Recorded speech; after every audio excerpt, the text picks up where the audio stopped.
Okay, our next speaker is another KIPAC alum. Saptarshi Chaudhuri was a graduate student here until a couple of years ago and is now assistant professor in the Princeton Physics Department. He's going to be telling us about even lower noise superconducting devices in the form of quantum sensors for dark matter searches. Okay, great. Am I on now? Perfect. I would like to thank the organizers again for inviting me. It's good to be back. You've heard a lot this afternoon about the A and the C in KIPAC. I get to end the day by talking about the P, which is very exciting for me because it's a lot of my work and is in the P. And in particular, it lies at this very exciting confluence of two fields of inquiry that have experienced significant growth in the last several years. On one hand, there's been new understanding of the QCD axion in terms of, in particular, of how it might be produced in the early universe as dark matter. And this has now motivated the entire pico-EV to EV mass range. On the more experimental side of things, there has been rapid growth in the quantum information sciences in terms of materials, devices, new measurement protocols. And this promises, as Cindy alluded to, measurement techniques with never before seen sensitivity. So there's this community effort that's coming together to, over the next 20 years, use these techniques for axion dark matter detection. And so today what I'll describe is this community effort, in particular, the decades of heritage here at Stanford SLAC and the important role being played by KIPAC members now, in particular through the DM radio program. But before I go too far into that, I would like to give the briefest introduction to dark matter, since it's a room full of astrophysicists, and then talk a little bit about the QCD axion and why we're interested in it. Between CMB observations, rotation curves, and many, many other pieces of astrophysical and cosmological evidence, we know that there is this dark matter that we don't see. We don't know too much about it, but we do know that it plays a role in the formation of large-scale structure, and a dark matter particle would be particle beyond the standard model. So for these two reasons, its implications both for particle physics and for astrophysics and cosmology, it's considered one of the holy grails in fundamental physics to directly identify it and understand what its properties are. And this has led to a many, many decades long effort to do so. There's been a lot of hypotheses about what a dark matter particle could be, but it generally falls along two lines on opposite ends of the wave-particle duality. I'll start, what we do know is the local dark matter density. And if we take a mass, then we get roughly an occupation number per mode. So if I go much, much heavier than an EV, then I get to low occupation number per mode. And then I'm thinking more along particles, small number density, the de Broglie wavelength, which is set by that mass and the virial velocity of 10⁻³ times the speed of light, tells me that the de Broglie wavelength is going to be much smaller than my detector. And in this case, I think of looking for these dark matter particles as individual scattering or absorption events. This is how, for example, I might think of like a WIMP detector, like LuxLZ. If I go much lighter than an EV, now my number density becomes very, very large. In particular, this means because of the Pauli exclusion principle, they must be bosons. Again, since the de Broglie wavelength goes inversely with the mass, the de Broglie wavelength becomes long. For what the masses that I'll talk about for DM radio, this can be hundreds of kilometers. And in this case, I'm talking about the particles acting as a wave, a collective excitation of my detector by the dark matter particles. And this wave has a frequency just set by h nu equals mc squared. So I'll talk about frequency and mass somewhat interchangeably. And it is on this lighter side, this dark wave side of the picture, that the axions lie. And the axions we like for two reasons. They solve two problems. Axion dark matter solves two problems. Back in 1964, the CP violation was observed in the decay of neutral kaons by Jim Cronin and Val Fitch. And that was in the context of the electroweak interaction. But when we look at the strong interaction, the theory of quantum chromodynamics, CP symmetry, charge parity symmetry seems to be preserved. One of the observable consequences of this is that the neutron electric dipole moment is at least 9 orders of magnitude smaller than what would naturally be expected from the standard model. So the question is, what is resulting in this fine tuning, it seems? And this is what's known as the strong CP problem. So a solution was introduced to this problem back in 1977 by Roberto Pecci and Helen Quinn, when they were both in the Stanford physics department. Of course, Helen Quinn, a longtime member of the SLAC theory group. And their solution was to introduce a new symmetry. And in the early universe, this symmetry is broken and it tunes CP violation to nearly 0. So this would solve the strong CP problem. It also introduces a new particle known as the axion. So over the last 46 years, the axion has become the only widely accepted solution to the strong CP problem. And moreover, it naturally has feeble couplings to the standard model, which is exactly what we would want out of a dark matter candidate. So the question is, how do we probe for such a feeble coupling? Because we need to probe these feeble couplings in order to probe for the QCD axion dark matter. One of the possible couplings is the axion's coupling to the photon. And what we think about isn't individual particle conversions, but waves turning into other kinds of waves. So in the axion wave turning, for instance, into an electromagnetic wave. And this is what happens if the axion dark matter passes through a background DC magnetic field. It converts to an oscillating electromagnetic signal at frequency set by the mass against h nu equals mc squared. So how might we pick up that oscillating electromagnetic signal? Well, the original proposal for this was given by Pierre Sikivi back in 1983. And the idea is that you insert a cavity resonator inside your magnetic field region. And if the axion frequency and the cavity frequency match, then you get resonant conversion of those axions into photons, and you can pick up that signal with an amplifier. So this is the idea behind cavity-based searches, such as the pioneering ADMX experiment, as well as the haystack experiment at Yale. And of course, we don't know a priori what the axion mass is. So we need to tune our resonator. So these come with tuning rods that change the frequency of the cavity.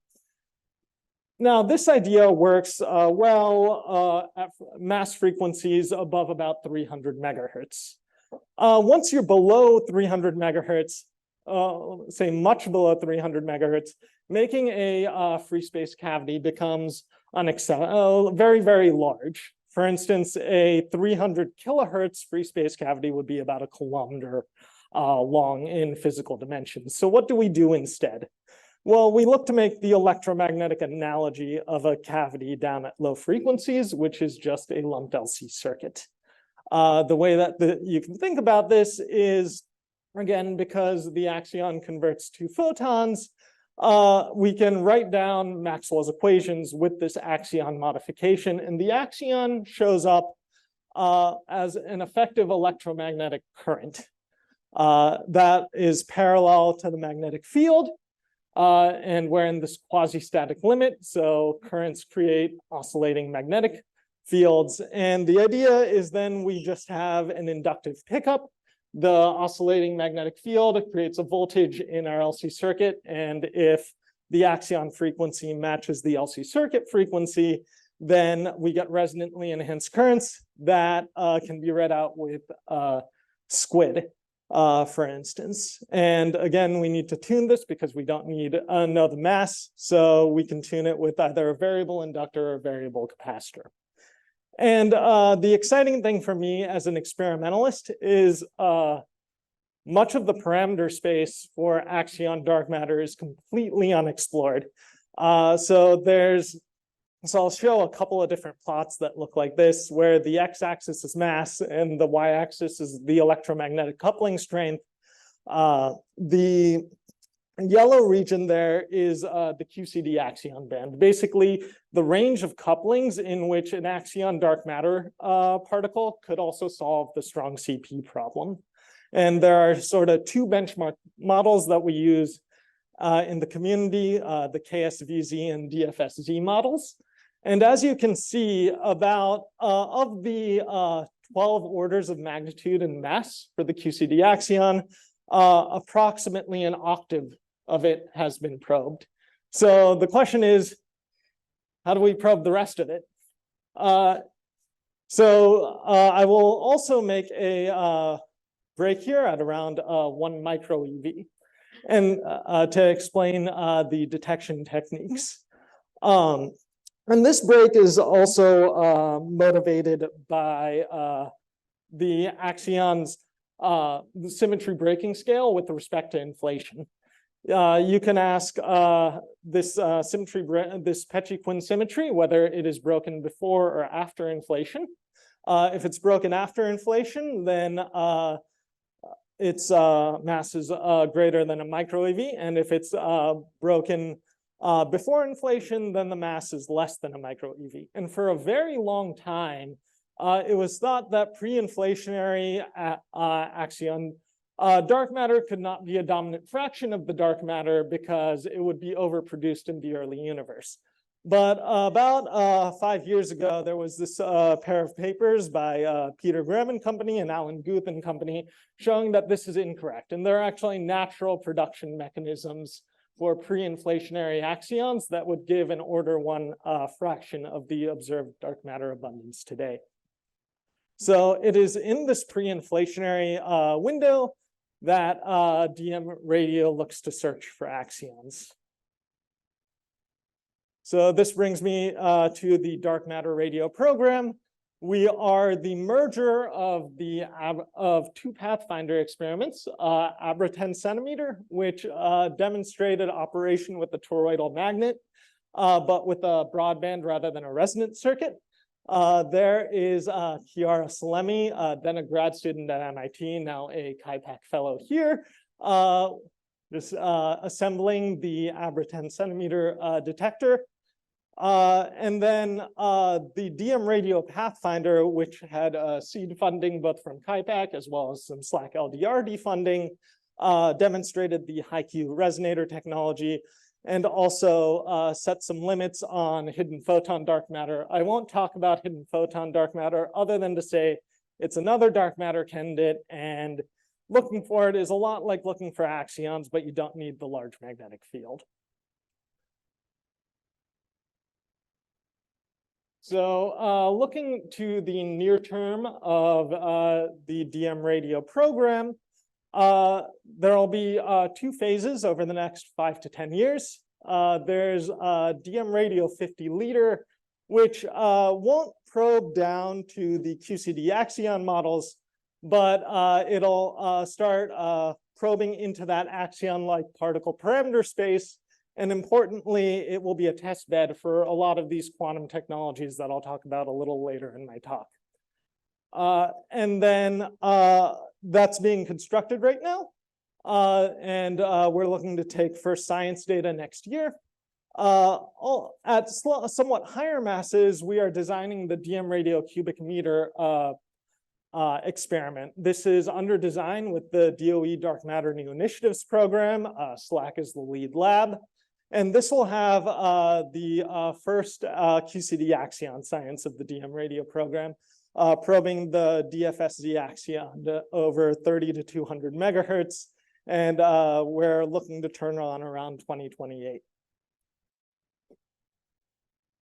So the DM radio 50 liter, as I mentioned is under construction. We commissioned the dilution refrigerator shortly before the pandemic, and our magnet is presently being wound at a company in Massachusetts. It's a toroidal magnet that should reach about a Tesla peak field in about a 50-liter volume. And one of the nice things about a toroidal magnet is that the magnetic field is confined within the body of the toroid. And so you can actually put a superconducting pickup in the center, in the donut hole. And this is nice because it means that you can have both a high Q and a high magnetic field at the same time. Superconductors and magnetic fields often don't play well with each other. This is a way to use the geometry to have them both. So a plug for my own work at Princeton regarding resonators. You heard Cynthia talk a little about microwave resonators of the lithographic variety. The loss mechanisms, what limits the quality factor, has been significantly well understood over the past several years. But when we look at kilohertz to megahertz resonators, bulk resonators, there's been about 5 papers written over the last 50 years. So one of the things we're doing at Princeton is trying to understand what limits the quality factor of these resonators. There's a grad student I work with, Roman, checking up on some wiring. And right now we're at a Q of about 385,000, and we're looking to remove some lossy dielectrics to get our Q further up. So I won't talk about this too much, but as I mentioned, the next portion of the program is DM radio cubic meter. It's under design. It'll be located at SLAC, and it'll be the first in the series of DM radio experiments to achieve the DFSZ sensitivity. So now I'm going to go a bit further into the future and talk about the long term. Where DM radio wants to go is it wants to probe gut scale axions, basically where the Peccei-Quinn symmetry breaking scale is comparable to the grand unification scale. This is generally where we expect new physics to appear, and it's a well-motivated regime for axions. The technological challenge is you can show that you need techniques evading the standard quantum limit of amplification. Basically, with a linear amplifier, the Heisenberg uncertainty principle tells you that if you measure the sine and the cosine components equally, your amplifier adds noise. If you plug that noise into your sensitivity calculations, you find that you're not going to get to gut scale QCD axion sensitivity. So you need some way to get around that. This has been a pioneering effort to show how you might do this on the haystack experiment, where they've conducted vacuum squeezing on a gigahertz cavity resonator to get a factor of 2 speed up in scan time. They're operating on vacuum states. But when you consider dilution refrigerator temperatures in kilohertz to megahertz resonators, your thermal occupation number is in the hundreds. So you need to find a way to do a SQL evading measurement on a thermal state instead. So this is a very different beast. We can draw some inspiration from a different experiment, LIGO. They do similar frequency range, standard quantum limit evading measurements, but they do it on mechanical oscillators. Basically, you have a test mass, and if a gravitational wave passes by, the coupling of the test mass to an optical cavity changes your resonance frequency, and then you can just read out that resonance frequency with an optical probe tone. So the idea is, what if we could mimic this for a low frequency LC circuit? So now I pass to something else that has significant involvement here at Stanford SLAC, which are these microwave squid multiplexers, these microwave squid amplifiers.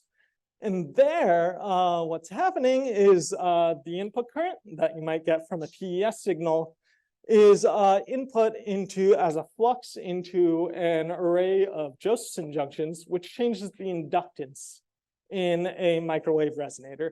And then you can read out that shift in resonance frequency with a microwave probe gun. So very similar to how LIGO reads out position of a test mass with an optical probe gun. So this is very similar.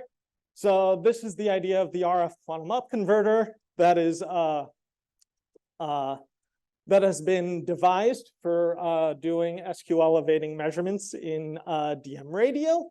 And the first RQUs have been fabricated in the Stanford clean room, courtesy of Katie Van Assendelft, who's sitting in the back of the room here. And they will soon also be fabricated in the detector microfabrication facility here at SLAC. Here are some first results towards some of these SQ elevating protocols, in particular back action evasion, where basically you take the back action noise and put more of it in one quadrature, reducing the noise in the other quadrature. To get this sort of phase sensitive noise, you also need phase sensitive gain first. And this shows the phase sensitive gain of 46.9 dBs of difference of gain between the two quadratures. And so I will end my talk there. I hope I have told you about the important role of KIPAC members in this exciting confluence of dark matter and quantum sensing. And with that, I will take questions.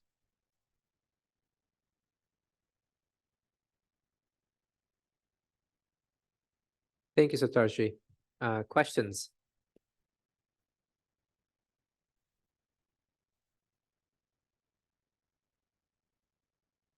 Thank you for a nice talk. Does the Axion QCD Axion continue to extend to much lower mass, say 10 to the minus 10 EV? And if so, what kind of technology do you need to probe into that region? So 10 to the minus 10 EV is QCD axions. Yeah, so down there, the magnets and the resonators, it becomes very difficult with these electromagnetic searches to go down that far. But there are spin-based searches based on NMR techniques that can probe this regime. Casper is one of these experiments. Bruce.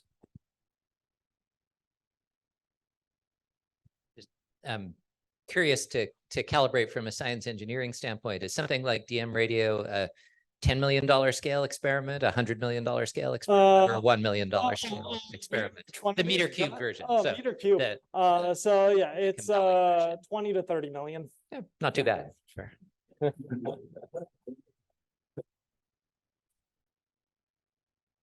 Okay, other questions?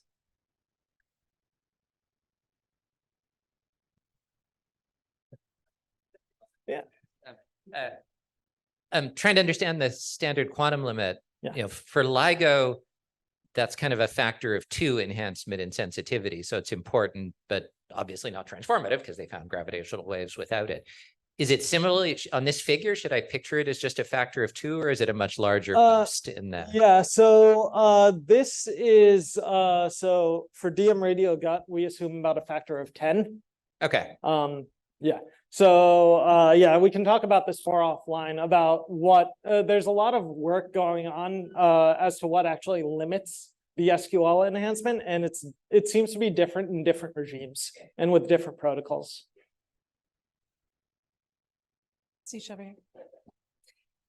Super nice talk, and this is really, really exciting to have this much discovery space. I'm curious if you have thoughts about, so the detectors that you're developing, what other applications might they have beyond dark matter? Ooh, good question. I'd have to think about that one. I have a question if there's another. What other, okay, so are RQUs the definitive technique you want to use in a DM radio-like experiment where you're amplifying your LC signal? Or are there other things people are thinking about? Are there limitations across this mass range that, I mean, I can imagine that, of course, if you're going to lower frequencies, maybe you need a longer integration experiment if you use the same kind of technique, or where are the limits, or, like what else are people thinking about? So there really hasn't been a lot of work in sort of quantum sensing of electromagnetic signals down at these very low frequencies. Yeah, I'm not sure what else that people are thinking about. There's real, yeah, it's very open, it seems. Okay, so only RQUs for now, yeah? Yeah, only RQUs for now. Okay. All right. Oh, here, great. We have another question. So how do you shield this from noise, or do you count on the fact that you're not toroid, or what? Yes, so shielding from noise. Yes, so there's two aspects to this answer. The first is goes back to this dark particle versus dark wave picture. Radioactivity isn't really a background for us because we have this wave-like we have a spatial and temporal coherence of this wave. But since it is an oscillating electromagnetic signal, an effective oscillating electromagnetic signal, our background is real electromagnetic signals such as radios. Yeah, so yes, all of this needs to be very well shielded. 50 liter, we're building a 1 Kelvin superconducting shield that basically surrounds the detector. And oh, yes, yes. So the magnet gets shielded. And the idea is because axions, because they're so feebly coupled, can pass through the superconducting shield, whereas external radio signals can't.